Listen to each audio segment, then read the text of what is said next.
कृष्णर MIDC परिसरात बिबट्याचा जीवघेणा हल्ला, तरुण गंभीर जखमी, वनविभाग सतर्क.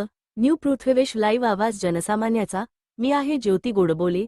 पाहूया कृष्णर एमआयडीसी परिसरात बिबट्याचा धुमाकूळ यावर विशेष रिपोर्ट. नायगाव तालुक्यातील कृष्णर एमआयडीसी परिसरात दिनांक 29 वार बुधवारी सकाळी बिबट्याने अचानक हल्ला करून श्रीकांत पोपुलवाड या तरुणाला गंभीर जखमी केले. त्यानंतर परिसरात भीतीचे वातावरण पसरले असून नागरिक आणि कामगार सतर्क झाली आहेत. जखमी तरुणाला गुंगराळा येथील डॉक्टर राठोड यांच्या दवाखान्यात तातडीने प्राथमिक उपचार देण्यात आले. वसंतराव सुगावे पाटील जखमी तरुणाची भेट घेतली व वनपरिक्षेत्राधिकारी देवकत्ते यांच्याशी संपर्क साधून तातडीने वनविभागाची मदत मागितली.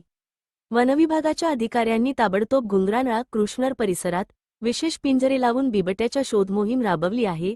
वनविभागाने परिसरात गस्त आणि बंदोबस्त वाढविला असून नागरिकांना अत्यंत सावधगिरी बाळगण्याचे आवाहन केले आहे. बिबट्या दिसल्यास त्वरित वनविभागाला कळवावे असेही सांगितले आहे. परिसरातील वाढत्या बिबट्यांच्या वावरामुळे नागरिकांमध्ये भीती वाढली असून प्रशासनाकडून त्वरित उपाययोजना करण्याची मागणी जोर धरली आहे.